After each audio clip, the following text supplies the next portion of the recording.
Jumping in at number 5, we have Belial. Belial, whose name in Hebrew literally translates to worthless or yokeless, was canonized as the leader of the Sons of Darkness in the Dead Sea Scrolls. If you didn't know, the Dead Sea Scrolls are an ancient Jewish text discovered in 1947, which are believed to have been written before 400 BC and refer to a wide host of demonic beings. Seriously, it's spooky how much they name drop them. In these scrolls, Belial is described as both the king of evil and the prince of darkness, which has led many to believe that Belial is a pseudonym of the devil himself. Belial is also known as the Lord of Lies and the Master of Deceit. Many texts refer to Belial as a devious figure who utilizes fornication, wealth, and pollution of the sanctuary to get exactly what he wants. However, in the Satanic Bible, Belial's name is suggested to translate as without a master and symbolizes independence, self-sufficiency, and personal accomplishment.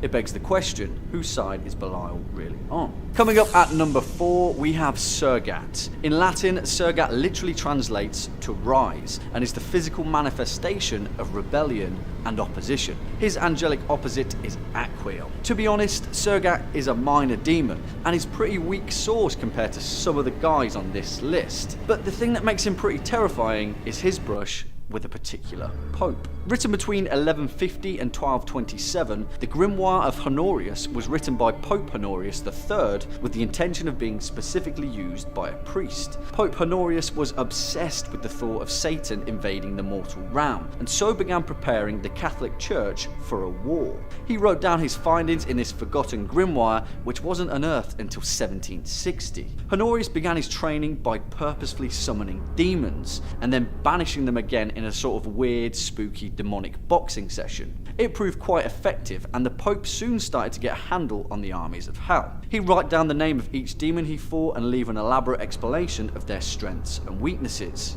Kind of like a Pokédex, but for demons. That is until he came face to face with Surgat. All that was written in his section of the grimoire was that Surgat is he who opens all locks. That was the last demon that Pope Honorius noted down in his book. Makes you wonder what happened, eh? Next up at number 3, we have the Great Duke of Hell, Berith. Also referred to as Baalberith, this guy is a pretty formidable dude. Known in the Infernal Dictionary as the Great Duke of Hell, Berith commands 26 legions of demons and is a pretty big player in the fiery depths below. According to Aleister Crowley's illustrated Goetia, those that attempt to speak with Berith soon learn that he's a formidable liar. Crowley refers to him as speaking with a clear and subtle voice, and is a liar when not answering questions. To speak with Berith, the conjurer must wear a silver ring and hold it clearly to their face in respect to the Great Duke.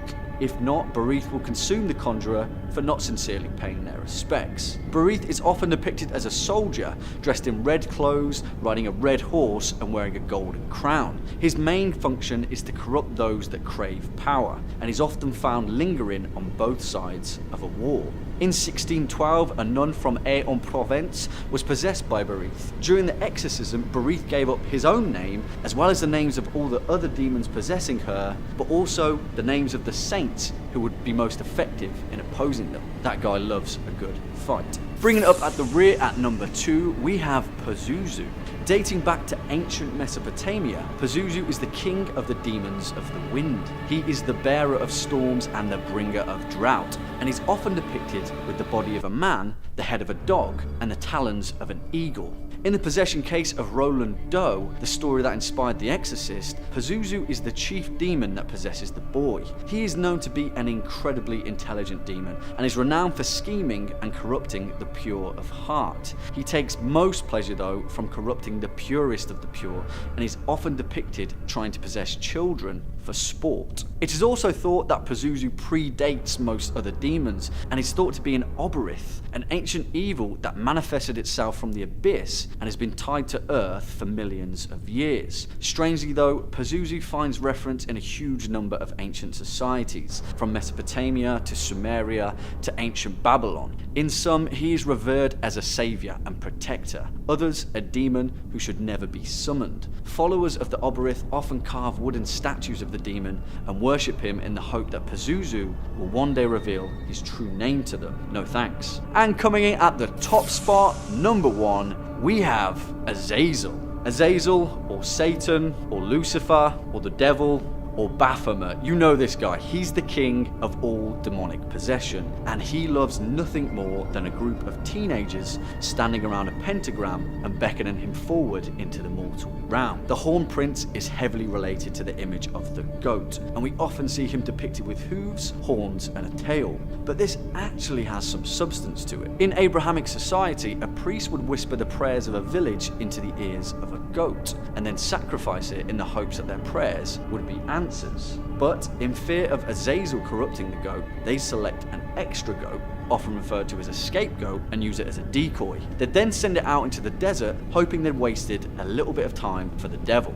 Now, we all know that's probably not the case. He's a tricky one. In the Dead Sea Scrolls, Azazel is referred to in the Book of Giants and connects him with the story of the fallen angels. In this, he teaches men the art of war and also teaches women the art of witchcraft and painting the body.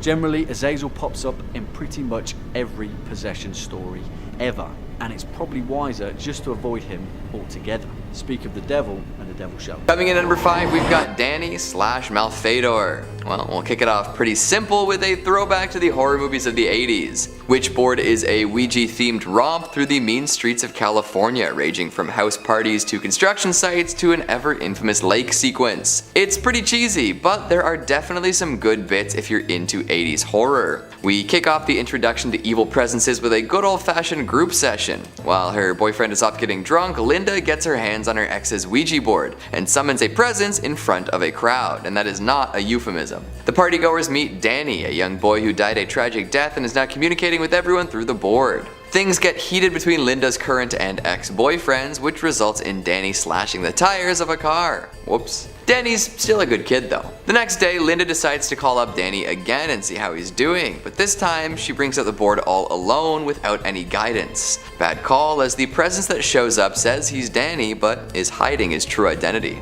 Always a bad sign. The presence helps Linda find her engagement ring and never gets dismissed. This means it can stick around and do what it wants, wherever it wants, whenever it wants. And what it wants is to kill any and everyone who might get in its way. See, this presence that claimed to be Danny on the second day was actually that of Carlos Malfador, an evil spirit. The man was an axe murderer in life, gunned down by police while trying to escape capture. As it turns out, he lived in Linda's house way back before she moved in. He'd been waiting for an opportunity to possess someone for ages, and this was the perfect time. Using progressive entrapment, he slowly but surely works towards being able to take over Linda and enter back into the living world. This results in plenty of death and destruction along the way, including almost getting her boyfriend arrested for the murders. So while you're using a Ouija board, do some research about where you're using it. If a bunch of nasty stuff occurred at your location, don't do it. Also keep an eye out for demons pretending to be other people. That one's a little harder to make sure of though. Coming in at number 4, we've got Kelly. This name doesn't sound so bad, but if you like your head to remain upon your shoulders, avoid it at all costs. Seriously though, this demon is sending out all of the warning signals possible, so if you end up dead, it really is your fault. She first showed up when a young lad was trying out Ouija with his older brother and cousin. They set up the board, got things ready to rock, and began to ask questions. With the lights out and candles lit, things were about to get spooky. And spooky things got. The young lad had a doll with him at the time, and this doll went by the name of Kelly. Uh-oh. Of course, it was good to have such a figure for comfort while doing something so potentially scary. So when the planchette started moving, he reached for his doll. However, Kelly was missing in action. Panicked, the kid looked back to the board and saw that it was spelling something. K-E-L-L-Y. Oh my goodness. Soon after, the ritual ended and the boys were considerably shaken. The youngest one looked frantically for his doll, but to no avail. However, later she was found, without her head. Someone or something had taken the doll, popped its dome off, and hidden the pieces away. If you ask me, this is a kind of warning, a sign of things to come. The next time you try to use a Ouija board around here, the demon might spell your name. and then your head might go missing. Not the kind of injury that's easy to recover from, yeah? Coming in at number 3, we've got Doris. Back to some movie magic for a moment, Doris is the exceptionally upsetting demon featured in Blumhouse's Ouija series. She turned out to be the main villain in the first one, and then the prequel explores her tragic backstory. Demons with sad stories are always the worst, eh? You want to sympathize with them, but then they're out here trying to kill everyone and singing sad songs. It's a whole mess. Doris had her mouth sewed shut by her mother to prevent evil spirits and voices from taking over, and eventually passed on, becoming one of these presences summoned by the board. Once she became a demon, Doris possessed many people. Anyone foolish enough to summon her using a board would be taken over and killed in horrific ways. Doris will make people hang from Christmas lights by their own doing, or put their heads through porcelain sinks. That's gotta hurt, and there's no coming back from that kind of head trauma. There's some swimming pool antics, some stitch-mouthed ghost antics, the whole 9 yards. Even though Doris was just a girl, as a demon she has a whole lot of anger and terror to express. And what better way to express your demonic urges than through a killing spree? Sounds like fun. So if you'd like to keep your bathroom pristine and your head unmunched, stay away from that Ouija board. Coming in at number 2, we've got Shush. This one comes from another supposedly true tale where average folks messed with a board and paid the price. Everyone knows how embarrassing it can be to be shushed, especially by a stranger. So what about a paranormal stranger? One with the potential to shut you up for good? It doesn't sound like a whole lot of fun if I'm being totally honest, but that's exactly what happened here. 2 friends decided to take a swing at some Ouija board antics and plopped one down on their table. They tried for a little while to contact any sort of presence, but came up short. After asking a few more questions, they returned to the top, asking questions like, "Is there anyone here that would like to communicate with us?" This apparently was the last straw, as the planchette immediately moved to no. Thinking this was their chance to finally talk with someone from the other side, they pushed further, asking more questions. But the presence did not appreciate this and used the planchette to spell out S-H-U-S-H. Shush. Holy moly, it just wanted some peace and quiet. After this, the room felt considerably colder, and the pals didn't want to see what would happen if they didn't follow the presence's instructions. Something tells me it wouldn't have been pleasant. I could see a demon stealing someone's voice, or permanently sealing their mouth for not being quiet when told. So who wants to play the quiet game? I'll start. Coming at number 1, we've got Zozo. Now, you know we couldn't do a Ouija demon list without including one of the newest and most prolific entries into the ghostly pop culture oeuvre. Zozo seemingly hasn't been around that long, and his popularity is largely attributed to internet culture gassing him up. There might be brief mentions of this demon in assorted old compendiums and grimoires, but nothing concrete, and the old writings don't really connect him to Ouija boards or possession either. But Zozo is a famous demon now, and those tend to do exactly what people expect them to do. The more we discuss him, the stronger and more bold he grows. Many who have encountered this demon feel its presence for years after the fact, regardless of whether they closed the session or not. One tale recounts a man almost seeing his drown in the bathtub, attacked by Zozo. Others say that the demon acts like a poltergeist, ruining their homes and injuring them frequently. If your planchette moves from Z to O to Z to O, yes, I am Canadian, say goodbye and throw it in a fire. Nothing good will come from any further interaction. Coming in at number 5, we've got Abezethibou. Fallen angels tend to have pretty wild names, so we'll kick off with a good one. Abezethibou, Abezethibou, Abezethibou. Keep saying it, I swear nothing bad will happen. While some angels fall from heaven and just chill in the sacrilege paradise that is hell, some have higher hopes for sure. Good old Abezethibou is one of those with goals, aspirations, a day planner fully loaded with terrible tasks. After following Beelzebub in a grand exit from the Holy Land, he became quite an important demon in hell. Most hell dwellers choose to follow a certain demon or become part of a legion of some sort. This fallen angel has control over all sorts of imprisoned souls. Some say that this charge is both a privilege and a burden though, but I would imagine the same is true of all sorts of tasks in hell. There's much more to this demon though. He doesn't just remain in hell for all of eternity. In fact, there's a wild story about what Abezethibou got up to above ground. After falling from heaven, he roamed about Egypt, eventually causing a pharaoh's heart to harden. This act of evil inspired the pharaoh to pursue the fleeing Israelites, which ended poorly to say the least. This pursuit resulted in the pharaoh's army being crushed by the Red Sea. Abezethibou himself was imprisoned in a pillar of water and forced to uphold a pillar of air until a temple's completion. That has to do terrible things to one's mind, so I'm sure whenever this demon escapes, he'll be ready to wreak some vengeful havoc. You'll be able to recognize this angel turned demon rather quickly too. He has 2 different differently colored wing. One is bright red. So if you ever come across an entity with 2 different colored wings, one being red, you can probably be pretty sure, reasonably so, that it is Abezethibou. Be careful and watch yourself, as he is the demon of pride, known to lead people astray. Coming in number 4, we've got Furfur. Don't be fooled by the somewhat silly name on this one. Furfur is to be feared. A great Earl of Hell, he commands 29 legions of demons that can compel all sorts of atrocities to happen. Take in that his name could be a corruption of the Latin word furcifer, which means scoundrel. We love a good scoundrel around here, but be aware that when dealing with one face to face, he will almost always come away as the loser. He's been depicted as all sorts of different things, from an angel to a fox to a winged hart, which is essentially an older species of deer, plus wings of course. In those forms, Furfur has been known to trick and mislead people, as he is a pathological liar. The imagery of a tricky fox or deer has been used in myths and stories all across the world. Apparently, if you compel Furfur into a magical triangle though, he will revert to his true form and speak only the truth. Whether or not you want his scratchy demonic voice telling you truths is a matter of contention though. Trickery and shapeshifting are only the beginning of this entity's power. Furfur can force love between a man and woman, which often does not result in desirable outcomes. The actual method Furfur employs to make this false love happen is up in the air, but maybe double check your intentions if you find yourself falling in love in the woods. Furfur can also whip up destructive inclement weather. Enormous cracks of lightning, tremendously loud thunder, and storms with rain and wind that put monsoons to shame are all under his control. So don't make him mad, lest you end up struck by lightning or drowned in torrential rainfall. If you summon this fallen angel, he may impart some knowledge upon you. Often this knowledge is of divine things and meant to instill happiness. So even though he is known as a demon, he's not all that bad. There are benefits to having him around if you can manage to avoid these storms and potential forced love.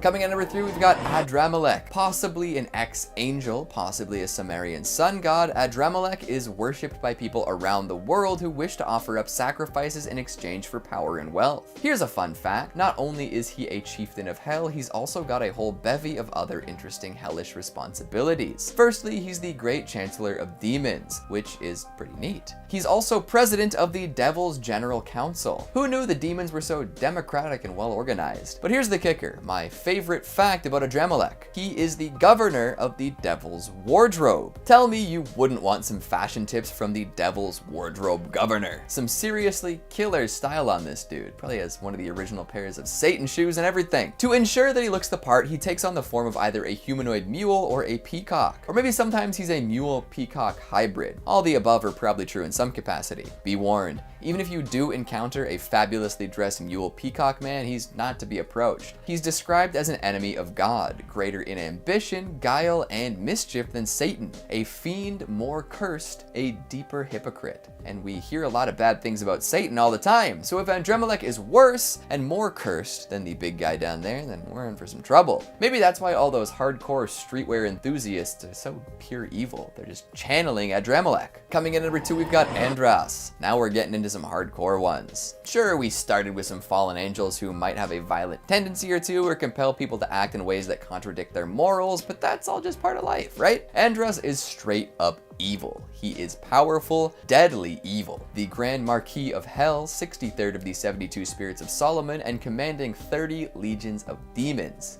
Boom. If Andros likes somebody, he teaches them to kill their enemies, masters, and servants. Yeah, all 3 categories. He is a bringer of bloodbath and brings them often. Nobody escapes when he's around. To make matters worse, he also gets a kick out of creating bad situations. Sowing discord among people is a chief interest, and trouble seems to follow him wherever he goes. It's hard to avoid him too, as he does take many forms and can really mess up your day if you're not ready. See, usually magicians look to summon Andros in order to gain some of his power, but he's not easily handled. He will often kill the very people who summoned him if they're not prepared for his arrival. Then he's just free to roam around with his owl head and crazy sword, murdering to his heart's content. Not great. Usually he looks sort of human, with an owl or raven head riding a dark wolf.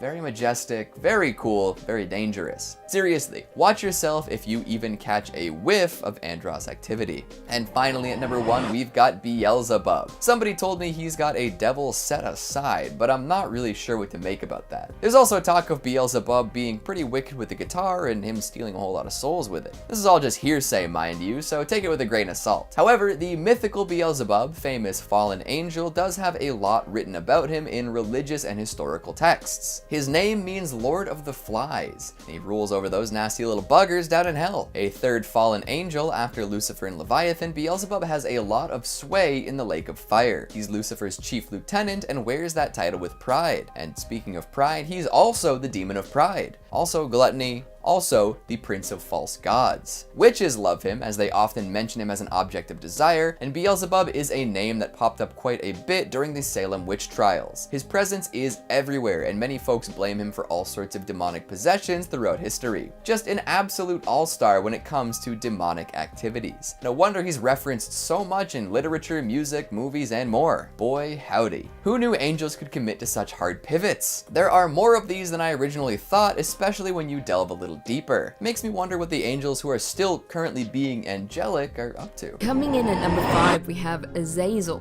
from Fallen. Azazel is a fallen angel whose evil influence led to the total corruption of humanity. Isn't that fun?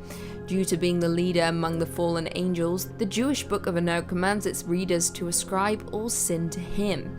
His description has varied throughout history, with him originally being one of heaven's angels, a gloriously beautiful man with wings on his back. However, when he was cast down to earth and became fallen, his beauty became corrupted, in turn taking on a demonic appearance. Once cast down to earth, he became a leader of the Grigori, a group of angels who married mortal women and produced a line of monstrous children. He then began teaching evil to humans, teaching mankind of warfare and the art of deception, before finally teaching us about witchcraft. Now, Azazel has had a big screen appearance in the 1998 crime drama Fallen, which follows homicide detective John Hobbs, who witnesses the execution of serial killer Edgar Reese. However, soon after the execution, the killings begin happening again. In the movie, Azazel evilly outwits Denzel Washington's character, with it being revealed that Azazel's true power is being able to jump from house to house with a passing touch. Coming in at number 4, we have Beelzebub. Beelzebub is a Semitic deity that was worshipped in the Philistine city of Ekron. He is often linked with Satan by Christians. In demonology, he is one of the 7 princes of the underworld. In Christian writings, the name Beelzebub appears as an alternate name to Satan, and like I said, is commonly described as a placed higher in the underworld's hierarchy. According to occultist Johannes Wierus, Beelzebub is the chief lieutenant of Lucifer, the emperor of the underworld, and presides over the Order of the Fly. Now, throughout history, there have been confirmed reports of Beelzebub here on Earth, with one of the last hailing from France.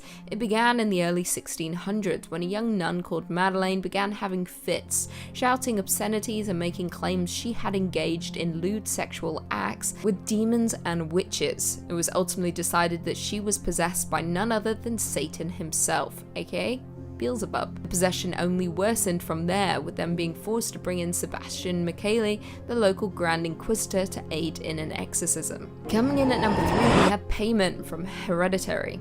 Payment is a spirit named in the Lesser Key of Solomon and is one of the kings of Kinistan, more obedient to Lucifer than most others, and has 200 legions of demons under his rule. He is said to have a great voice and roars as soon as he comes, speaking in this manner for a while, until the conjurer compels him, and then he answers the questions he has been asked. Payment teaches all arts, philosophy and sciences, and secret things. He can reveal all mysteries of the earth, wind and water, what the mind is, and everything in between. However, although what he may offer is knowledge, this does not make him good. His depiction in the Ari Aster movie Hereditary should have taught us this. He is a duplicitous demon and perhaps one of the most devastating entities found in modern horror. In Hereditary, Paimon is summoned as a cult ritual by the deceased mother of Annie, played by Toni Collette, who is then forced to protect her family from Paimon's persuasions. The evil demon first targets the daughter Charlie before going after the son Peter, and of course Paimon invades the body. He commits unspeakable horrors that horror cinema hasn't been blessed with in a very, very long time. Coming in at number 2, the Cenobites, Hellraiser. To quote the Hell Priest Pinhead, explorers in the furthest regions of experience, demons to some, angels to others. And that is the perfect way to describe the Cenobites from the works of Clive Barker. The Cenobites are extra-dimensional beings who appear in Barker's works such as The Hellbound Heart, The Scarlet Gospels, and the 9 Hellraiser movies. It is said that they can only reach Earth's reality through a schism in time and space, which is opened and closed using certain unearthly artifacts, one of course being the puzzle box called the Lament Configuration. To quote Clive Barker in The Hellbound Heart, why then was he so distressed to set eyes upon them? Was it the scars that covered every inch of their bodies, the flesh cosmetically punctured and sliced and infibulated, then dusted down with ash? Was it the smell of vanilla they brought with them, the sweetness of which did little to disguise the stench beneath? Or was it as the light grew and he scanned them more closely, he saw nothing of joy or even humanity in their maimed faces, only desperation and an appetite that made his bowels ache to be voided? The Cenobites all have horrific mutilations and or body piercings, and wear fetishistic black leather that often resembles butchery garments or religious vestments. Now, aside from their grotesque physical depictions, the Cenobites are terrifyingly potent. They come from a disturbing labyrinth where sadomasochism and torture rule. Their ultimate goal is to drag the victims who open the special puzzle box back to their violent netherworld to suffer endless torture. And finally, coming in at number 1, we have Pazuzu, the Exorcist. In ancient Mesopotamian religion, Pazuzu was the king of the demons of the wind, brother of Humbaba and son of the god Hambi. He also represented the southwestern wind, the bearer of storms and drought. Now, although Pazuzu is himself considered to be an evil spirit, he drives and frightens away other evil spirits, therefore protecting humans against plagues and misfortunes. However, don't get your hopes up because this dude is straight up evil. He was, of course, the evil spirit that possessed a young Regan MacNeil in the 1971 novel The Exorcist, as well as the subsequent movie. In the movie, Pazuzu is both named as the demon antagonist of Regan and the unwitting helper of Father Philip Lamont, as he seeks to free Regan from the demon's grip. It should be said that no cinematic demon has ever been more potent or terrifying than that of Pazuzu, aside from maybe the red tongue-licking demon in Insidious. Not a fan of that one, not a fan at all. Now in The Exorcist, Pazuzu finds its way to the US after being discovered during an archaeological dig in the Middle East. There it infiltrates the body of Regan, with the intention of subsuming her soul. Lovely stuff, isn't it? Pazuzu in turn makes Regan commit some unspeakable acts, such as stabbing herself with a crucifix in areas that we won't mention here, and of course attacking her own mother, before aggressively vomiting up green pea soup. And then of course the infamous scene of Regan spinning her head 180 degrees. What a lovely sight. This 1973 Best Picture winner is still one of the highest grossing films ever made. However, saying that, it is best to steer clear of Pazuzu. There's no need to invoke him, especially not in the middle of the night in front of your mirror. Just cover that thing with a sheet. Almighty Lord, Word of God the Father, Jesus Christ, God and Lord of all creation, gave to your holy apostles the power to tramp underfoot serpents. Coming in at number 5, we have Abaddon. The Old Testament is kind of like the dark side of the Bible. It's filled with stories of death, destruction, and more death. Abaddon, also known as the Destroyer and Angel of Abyss, is one of the characters in the good book that is not so good. Remember in the book of Revelations when God destroys most of the earth and its inhabitants? Well, Abaddon is a key player in the brutal event that left the world in shreds. According to the story, 7 trumpets sounded to mark each step of the apocalypse. The first 4 attacked the earth, water, and skies, killing a third of the planet's wildlife, vegetation, fresh water, oceans, and light. This indirectly caused the death of many people, but it wasn't until Abaddon was unleashed that God struck humans directly. As the 5th trumpet sounded, a star fell from the sky, opening a bottomless pit in Earth's crust. Smoke funneled out of the dark abyss, and out came a horde of mutant locusts, commanded by Abaddon to inflict intense pain to the people of Earth. Equipped with a scorpion tail, these little monstrosities set out to torture humans for 5 months, but not to kill them. That would have been too humane, I suppose. Coming in at number 4, we have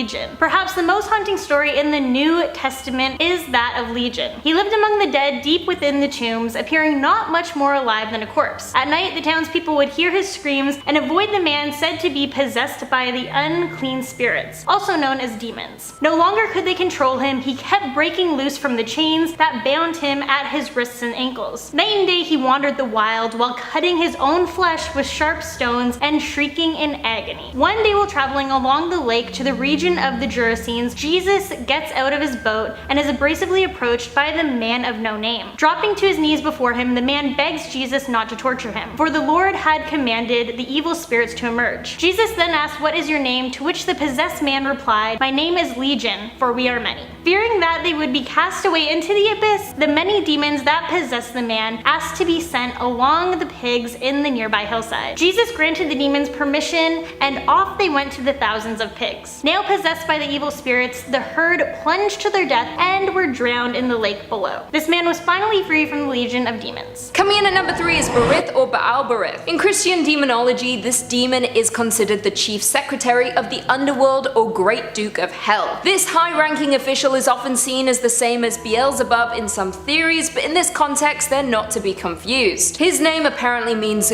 God of the Covenant, so if any demons in hell need paperwork signed, Berith is the guy to get the job done. He's often depicted as a demonic soldier riding a red horse and sporting a golden crown upon his head. In other grimoires, his skin is also red. This demon is known for manipulating and tempting men to commit heinous acts, like blasphemy and murder. Berith is also said to be one of the demons who possessed a nun in the famous Louviere's exorcism case. Coming in at number 2 we have Adrammelech, known as the Fire King. The name Adrammelech only appears in the Old Testament twice, but his stories pack a mean punch, especially with children. The first time he's mentioned, he's regarded as the son of the Assyrian king. He ends up murdering his father in cold blood while in the temple worshipping his idol. The worst part is that this story is relatively tame compared to the next time we see the name Adrammelech. In the Book of Kings, he's mentioned as being a sun god worshipped by the Sepharvites, who were sacrificing in his honor by burning them alive, hence the Fire King nickname. Adrammelech is often depicted with the torso of a man, the head of a mule, and the tail of a peacock. Okay, so that doesn't sound as scary as you're expecting a demon to be, but there's something unsettling about his looks. However, in other lore, he's considered Satan's stylist, so he must be doing something right. Another nickname he holds is Chancellor of Hell, which kinda reminds me of Supreme Chancellor Palpatine from Star Wars. Interestingly enough, both villains indirectly cause children to be killed. Adrammelech with the children sacrificed in his honor, and manipulated Anakin with the younglings, but I digress. In Robert Silverberg's short story Basilisk, he's described as guile and mischief than Satan. In the number 1 spot is none other than Beelzebub. If you've ever heard the song Bohemian Rhapsody, then you've heard the name Beelzebub. I won't sing it again for you, I sang it in a previous video. I won't do it again. He's considered one of the big wigs in the fiery pits of hell and is sometimes an alternative name for the devil himself in Christianity. Beelzebub is one of the most powerful demons. In the Gospel, according to Mark, the Pharisees disparagingly accused Jesus of exorcising demons by the power of Beelzebub, and even refers to Beelz as Prince of Devils. He's also considered one of the 7 princes of hell by German bishop and theologian Peter Binsfeld. In 1589, Binsfeld paired each of the deadly sins with a demon, ranking them the highest authority in hell. Beelzebub has the honor of representing gluttony. Lord of the Flies is another name for this terrifying demon, given he's the leader of the Order of the Fly. He's often depicted as an actual fly or a grotesque creature with massive wings. It is said that Beelzebub was a prominent figure in the Salem witch trials. You know, the mass witch hysteria towards the end of the 17th century that had more than 200 people accused of witchcraft and led to the slaying of 19 people. Yeah, well, Beelzebub was blamed for corrupting said people and turning them on a path to Satan. Coming in at 5, Boogeyman. The Boogeyman is a mythical creature used by adults to frighten children into good behavior. This demonic creature has no specific appearance, and conceptions vary drastically by household and culture, but it is commonly depicted as a masculine or androgynous monster that punishes children for misbehavior.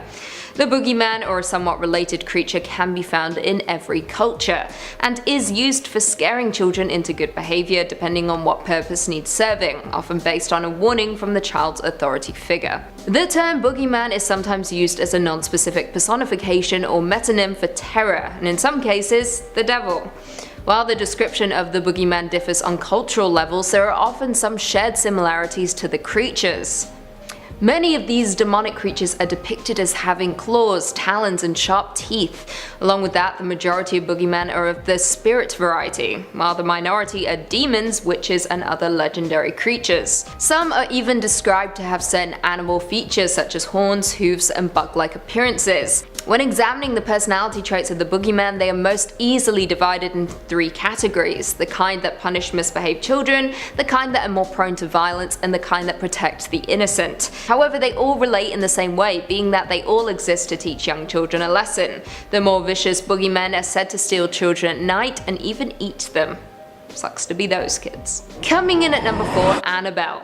Annabelle is a fictional character in the Conjuring universe. The character is a haunted doll based on accounts by paranormal investigators and authors Ed and Lorraine Warren, with the doll first appearing in the 2013 film The Conjuring. Annabelle is a reportedly haunted Raggedy Ann doll. According to Ed and Lorraine Warren, self-described paranormal investigators and demonologists, a student nurse was gifted the doll back in 1968. According to reports, the doll behaved strangely, exhibiting malicious and frightening behavior. It was at this point that the Warrens were called in, and they removed the doll to their museum after pronouncing it demonically possessed.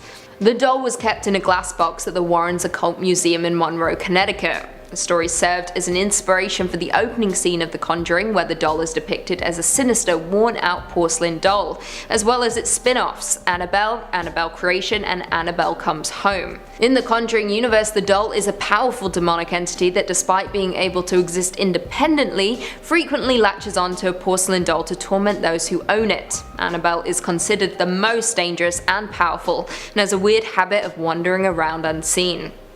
Coming in at number 3, the Malebranche. The Malebranche are the demons in the Inferno of Dante's Divine Comedy, who guard Belial 5 of the 8th Circle.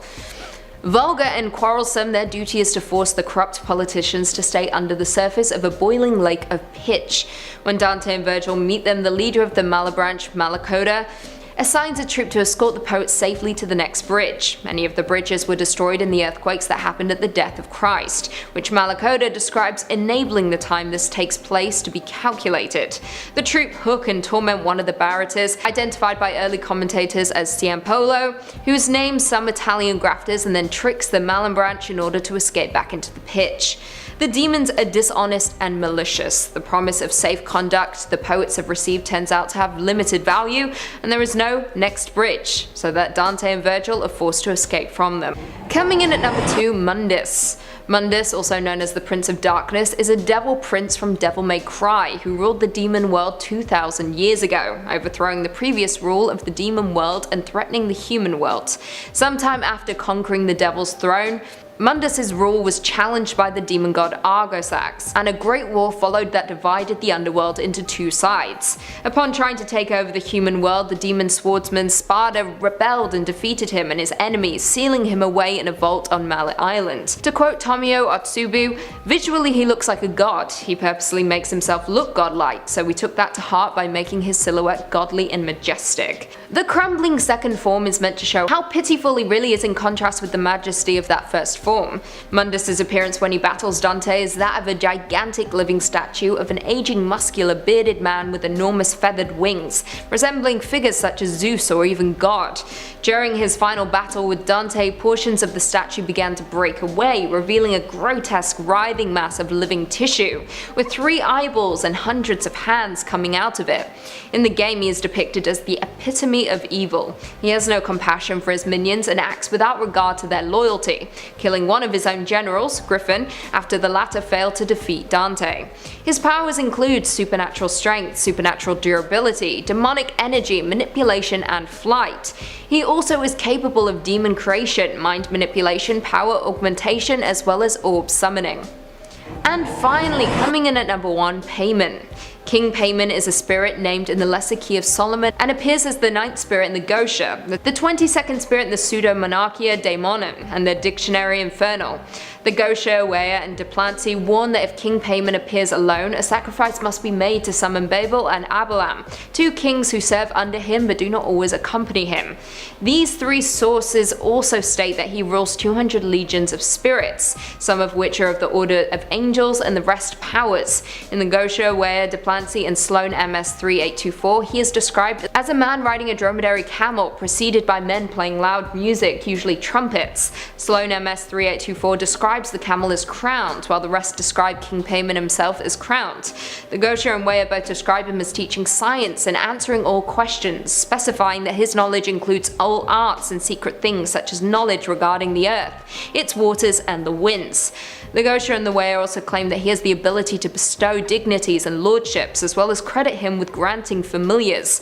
In Abramelin, King Payman's powers include knowledge of past and future events, clearing up doubts, making spirits appear, creating visions, acquiring and dismissing servant spirits, reanimating the dead for several years, flight, remaining underwater indefinitely, and general abilities to make all kinds of things and all sorts of people and armor appear at the behest of his magician. Coming in at 5, Mephisto. Mephisto hails from Earth 616 in the Marvel Universe. He is an extra-dimensional demon whose origin is unknown. He rules a fiery pocket dimension that he calls Hell, or Hades. He calls his realm Hell in order to exploit Earth's human beings' belief in a single being of absolute evil, who is often referred to as Satan, who rules such a realm. Mephisto's domain is inhabited by himself, by lesser demons who serve him, and by the astral forms of certain deceased human beings, which have been trapped in the bodies of demons. Mephisto is a Class 2 demon and possesses vast supernatural power, which is apparently inherent within him. He is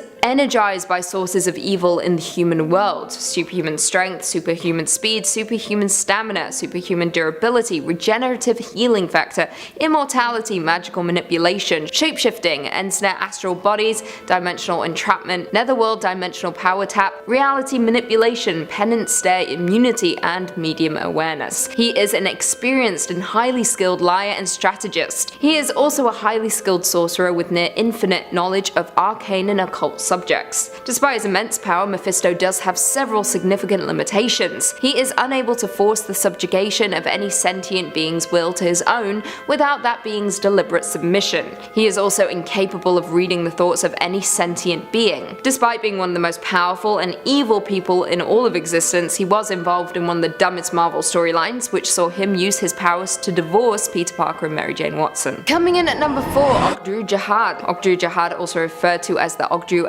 Jahad, are the dragons of Revelation and are destined to bring about Ragnarok, the end of the world. They were once imprisoned in golden cocoons by the right hand of doom shortly after the creation of Earth, but not before they spawned 369 children known as the Ogdru Hem. They are the main antagonists of the Hellboy series. Inspired by H.P. Lovecraft's The Great Old Ones, the Ogdru Jahad are serpentine entities which once resided on and presided over Earth. They are pitiless, chaotic, bent on destruction and subjugation, and often so horrific in appearance that the mere sight of one of them sometimes induced madness. Now, some history of the Ogdru Jahad. In the beginning of time, God created an order of spirits. Of these, many of the greater spirits were sent to newborn Earth to oversee it as watchers. One of these spirits, Anum, created the Ogdru Jahad out of fire and mud. Ogdru Jahad then went on to give birth to the Ogdru Hem, who became Earth's first life forms. Ogdru Jahad is an immortal and vastly powerful, with his true nature defying description, with even its nature as multiple beings being ambiguous. In the film Hellboy, the Ogdru Jahad serve as the overarching enemy of the film, mentioned only a few times by name. They appear as vaguely cephalopod-like, resembling more their Lovecraftian influence.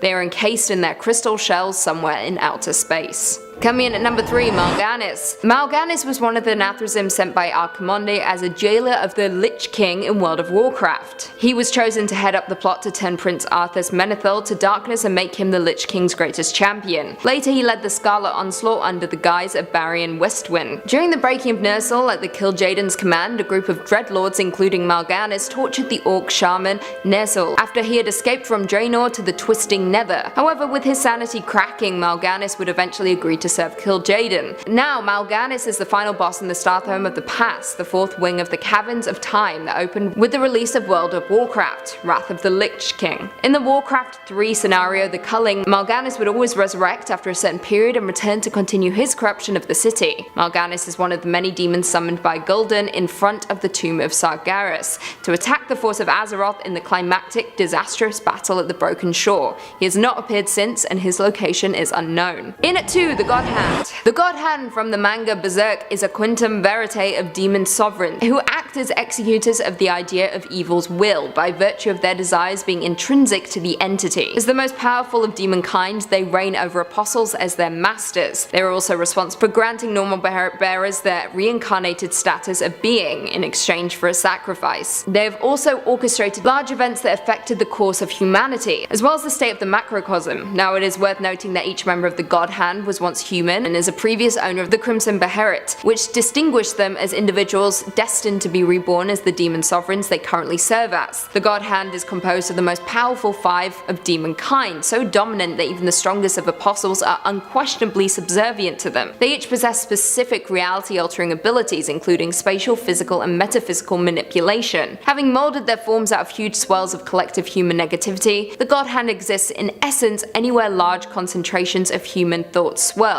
Though extremely powerful within the profound layer of the astral world, their powers are drastically lessened on occasions when they choose to manifest rudimentary bodies in the physical world. And finally, coming in at number 1, Pazuzu. Pazuzu, also called Pazuzu, was the king of the demons of the wind, brother of Humbaba and son of god Hambi. He also represented the southwestern wind, the bearer of storms and drought. He is often depicted as a combination of diverse animal and human parts. He has the body of a man, the head of a lion or a dog, talons of an eagle, 2 pairs of wings, and a scorpion's tail. He also has his right hand up and left hand down. Now it is Pazuzu's mythology that makes him so interesting. He is the demon of the southwest wind, as I previously mentioned, and known for bringing famine during dry seasons, and locusts during rainy seasons. Pazuzu was invoked in apotropic amulets which combat the powers of his rival, the malicious goddess Lamashtu, who is believed to cause harm to mother and child during childbirth. Although he himself is considered to be an evil spirit, he drives and frightens away other evil spirits, therefore protecting humans against plagues and misfortunes. This demon has been referenced numerous times in pop culture, with the most famous occurrence being in The Exorcist. In the 1971 novel and the film based on the novel, Pazuzu is supposedly the evil spirit which possesses Regan McNeil. He appears in the 1977 sequel Exorcist II: The Heretic as well. In this film, Pazuzu was both named as the demon antagonist of Regan and the unwitting helper of Father Philip Lamont as he seeks to free Regan from the demon's grip. Coming in at number 5, we've got Yaldabaoth. This one's a super big Persona 5 spoiler, so if you haven't played it yet or are still waiting for the Switch version, sorry, maybe skip to the next number. The Holy Grail, the God of Control, the fake Igor. This is the absolute biggest bad in Persona 5. After the Phantom Thieves defeat all of the other more publicly menacing enemies and assume it'll be smooth sailing to the end, this guy shows up to ruin everything. And he totally does ruin everything. As the manifestation of humanity's wish for order and control, this mecha angel can control people's desires and their cognition of the world around them. He considers himself a god above all other beings. Talk about a superiority complex. As such, he is also representative of the 7 deadly sins: lust, gluttony, greed, sloth, wrath, envy, pride, you name it. He has the power to destroy the world through a hard reset of everything, or by enslaving humanity through a false reality. Although he didn't begin with all that power. Yaldabaoth holds the human world in the palm of his hand, and is made more powerful by the will of humans as a whole. The more people that wish for a strong leader and to be told what to do, the more mighty he becomes. Upon gaining sentience, he saw how corrupt society was and decided that humans should be met with ruin. This is a little bit paradoxical though, because he does have the ability to influence the will of the public. As such, he could steer them in a better direction, but instead allows them to continue on the same path in order to ensure his rule over the world. All this power makes him arrogant, believing that he is truly the ultimate being. That kind of arrogance makes me suspect that he would destroy the whole world on a whim, and he would have got away with it too if it weren't for those meddling thieves. Number 4, Beelzebub. No, not Beelzebub. This demon isn't quite as sick nasty on the drums. However, he is the demon of gluttony, the devil of pride, the false god. He's one of the 3 most prominent and powerful of the fallen angels alongside Satan and Leviathan. This guy sits atop Hell's hierarchy like it's nothing. Known for causing jealous murders and inciting wars, this is another demon who loves to watch the world burn. His aim is to cover the world with terror and corruption. And that's not too hard for a demon with dominion over decay and decomposition. You'll know it's him by the swarms of flies that surround him, or if he decides to transform into a giant hideous fly himself. And unlike Seth Brundle, Beelzebub can change back into his human form, no problems. These flies can even carry souls into the abyss. There are a few ways this fiery fly fellow might end the world. One would be raising an army of chaos at the drop of a hat. Yeah, that would be bad. Although, if I know anything about demons, I would say he might try some other stuff first. As a demon of gluttony, it's likely that his plans are already in effect. He could be very well influencing powerful humans, getting them to encourage overconsumption across the board. Why else would we be eating fast food and throwing away unused groceries when there are starving people out there? What other reason could there be behind the insane burning of fossil fuels and the constant purchasing of plastic gadgets that we don't need? It's Beelzebub trying to make us hollow out our planet. It's gotta be. If it's up to him, we won't go out with a bang, but with a whimper. Coming in at number 3, we've got Cenobites. Speaking of bangs and whimpers, if these terrifying extra-dimensional torture play demons take over, we'll be doing a lot of both. Hailing from Clive Barker's extended universes, the Cenobites have collective power unlike any other. To quote Pinhead himself, they are explorers in the further regions of experience. Demons to some, angels to others. Clad in leather, with lots of open wounds to boot, these BDSM-loving aliens can only come to Earth through schisms in time and space, opened by unearthly artifacts. When summoned, they are known to subject their victims to emotional and psychological torture far beyond what any human could have previously imagined. With a variety of powers, this is no big deal to the Cenobites. Hooks and chains that can be summoned from any shadow to rip and tear at the flesh of those under their influence, telekinetic powers, and otherworldly strength are just a few of the many ways they can drive humans mad with pain and pleasure. The pain is obviously being delivered in much higher quantities. As detailed in Hellraiser 2, they actually live in another maze-like dimension, and they bring their quarry into this labyrinth for unimaginable torture. There are also beastly abominations dwelling in this dimension that could be released into the human world, looking for some flesh to consume. Horrible monstrosities aren't well known for their self-regulation either. The Cenobites don't seem too concerned with destroying the planet in earlier iterations of the Hellraiser series, but starting in Hellraiser 3, Hell on Earth, it seems like some can break free of whatever was limiting that urge before. Pinhead acts on his own, flying in the face of previous Cenobite behavior, and uses his powers to cause all sorts of pain and destruction. This implies that other Cenobites have the capacity to do the same, which could spell out major calamity on Earth if they all choose to hop over one dimension en masse. Y'all better get ready for some intense pain and pleasure, or you're in for a bad time. They have such sights to show us. Filling out our number 2 spot, we've got the Icon of Sin. Somebody call Doom Guy, we need a little help. The final boss in Doom 2, Hell on Earth, this Baphomet-headed demon spawner could end our world in a heartbeat. In fact, it already did in Doom 2. Just because it was killed in the end doesn't mean the world isn't still blasted to smithereens. There's no taking back that kind of worldwide collapse. The Earth is already ruined by the time our heroic space marine shows up to kick ass and chew bubblegum. Wait, no, that's the wrong FPS. Getting back to how this giant robo-devil would destroy the world, it literally infinitely spawns demons from hell into our world. How does it do this? Well, in the Doom universe, humans have come up with some pretty ingenious teleportation technology. However, as teleportation tech is apt to do, it malfunctions and opens a portal to hell on Mars. We are led to believe that this problem only exists on Mars in the first game, but that would be too convenient, wouldn't it? In Doom 2, more portals open on Earth, and the Icon of Sin gets to chill in the bowels of hell and fire demon after demon through these portals to cause humans a whole lot of trouble. And if we're being real, nobody on Earth even comes close to the demon-slaying capabilities of the fictional Doom guy. So if these portals open, and if this metal-headed brain demon decides to spawn a bunch of Hellions in the city streets, it's all over. And filling out our number 1 spot, we have the Saint of Killers from Preacher. Of all the demons on this list, only one has successfully killed both Satan and God. Yes, I did say a demon killed God. That deity-ending demon is the Saint of Killers from Preacher. Once a bloodthirsty Confederate soldier known as the Butcher of Gettysburg, the Saint of Killers decided to settle down with a woman and find peace. Still a man at this point, he fell in love, had a family, and was happy. Sadly, he lived in a time where medicine was scarce and happy endings even scarcer. Disease took its toll, and his family died when he was out looking for a cure. Upon finding their corpses, the last sliver of good inside him disappeared, and he became a force of pure hatred. He walked through the town of Ratwater and slaughtered every single citizen. Upon emptying out the local saloon, he took a shot and was killed by a tornado. His hate did not max out there though. No way. Instead, he was damned to hell and forced to relive his family's death over and over. Each time he also lived through his slaughter of the Ratwater populace. Soon enough, he's sprung from hell to seek out and kill Jesse Custer, and well, the rest is history.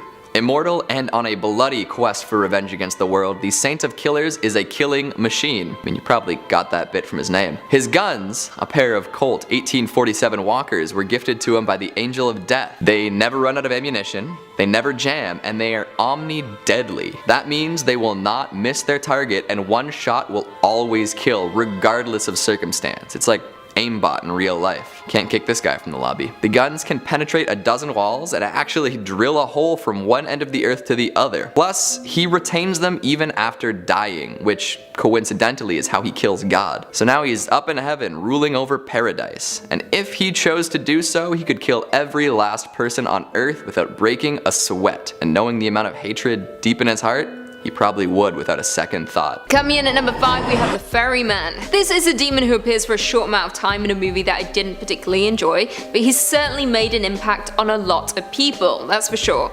Released in 2019 and directed by Gary Doberman, Annabelle Comes Home is the 7th installment in the Conjuring universe and the sequel to Annabelle and Annabelle Creation.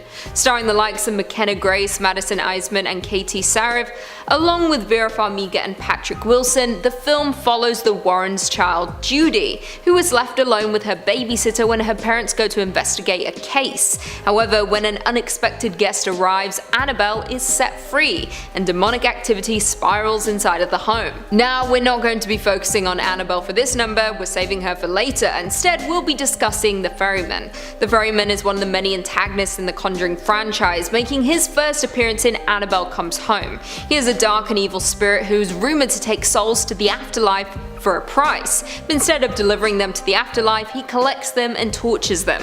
The Ferryman was investigated by Ed and Lorraine Warren after the death of a girl by its hands. They conducted interviews by those affected, who told them stories of the Ferryman, who demanded a toll, or else their souls would be left. The Warrens collected coins from corpses that were cursed by the demon and had them blessed and locked away in their museum. However, in Annabelle Comes Home, this demon is woken up when the coins are tampered with, unleashing the hellish force, and he is truly terrifying to behold. Before we jump into number 4, be sure to give this video a big thumbs up, it really helps out a lot in the YouTube algorithm. Coming in at number 4, we have Bathsheba Sherman. Bathsheba Sherman was the first villain to traumatize all of us in the Conjuring universe, with her first appearing in The Conjuring.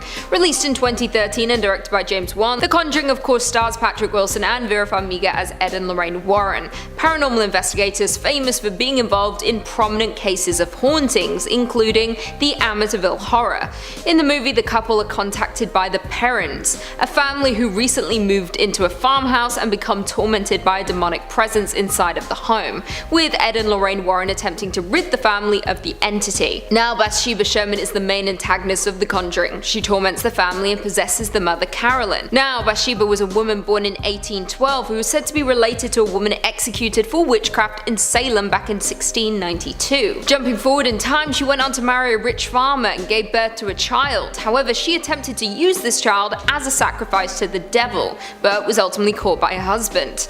Exposed, she climbed a tree on her property, proclaimed her love for the devil, and proceeded to curse those who would take her land, before ultimately taking her own life. Her spirit would now reside on the land and torment all those who tried to live there, aka the Perron family, who become the demon's victims before the Warrens step in to put an end to it. Coming in at number 3, we have La Llorona. Hailing from arguably the worst movie on our entire list, La Llorona is a terrifying entity that is not to be messed with.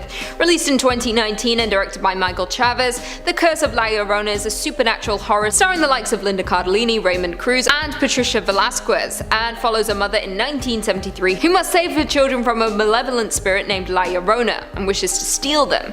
In real life, this spirit is also referred to as the Weeping Woman or the Wailer, and is a spirit who roams waterfront areas mourning her drowned children. Legend states that a beautiful woman named Maria married a rich conquistador with whom she bore 2 children. However, on one particular day she caught her husband with another woman, and in a fit of rage she drowned her children, with her suffering immediate regret. She then drowned herself but was unable to enter the afterlife, and instead was trapped in purgatory and roamed Earth searching for children to steal. So of course this seemed to be the perfect supernatural story to bring into the Conjuring universe. However, it failed to make any real kind of impact, with the movie falling short. However, despite that, the character of La Llorona is still pretty damn terrifying nonetheless. But she doesn't scare me because I ain't a child. Can't snatch me. Coming in at number 2, we have Annabelle. Annabelle is perhaps the most popular and feared demon in the Conjuring universe, with her first appearing in The Conjuring before being introduced as the main antagonist in Annabelle, Annabelle Creation, and Annabelle Comes Home. Annabelle is considered to be one of the most dangerous and haunted items collected by Ed and Lorraine Warren over the years, with the demonic entity latching itself onto a porcelain doll, in the movies that is. In real life it took hold of a Raggedy Ann doll. Now, the Annabelle demon is a powerful demonic entity who torments those who have possession of the doll, with her moving around unseen. In The Conjuring, where she first appeared, Annabelle was released by Bathsheba Sherman, who we discussed before, with Bathsheba going to the home of the Warrens as revenge for investigating her home, and releasing Annabelle. However, let's look at the doll's backstory. In the movie Annabelle, a pregnant woman is gifted the doll by her husband. Not long after, Annabelle Higgins and her boyfriend, members of a satanic cult, break into the home, turning the doll into a conduit for evil when Annabelle takes her own life. A demon possesses the doll, posing as the ghost of Annabelle Higgins.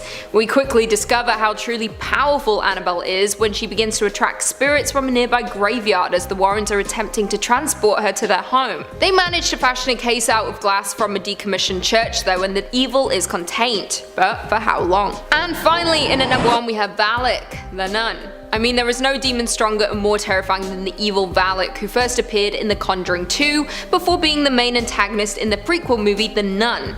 Released in 2018 and directed by Corin Hardy, The Nun follows a Roman Catholic priest and a nun as they uncover a dark secret in 1952 Romania. Of course, we see Bonnie Aarons reprising her role as Valak, the demon nun. As we know, in The Conjuring 2, Valak was the antagonist who tormented Lorraine Warren, showing her horrific visions of her husband's potential death, and fighting off against her at the end of the movie. Now, I won't spoil what happens there for those who haven't seen The Conjuring 2, so we'll primarily just focus on The Nun, the prequel of sorts that was really Now, in the prequel, it is revealed that the monastery was built by a duke centuries prior who became obsessed with black magic and attempted to summon a demonic force. However, before he could, he was killed by fellow members of the Vatican, and the rift was sealed with the blood of Christ.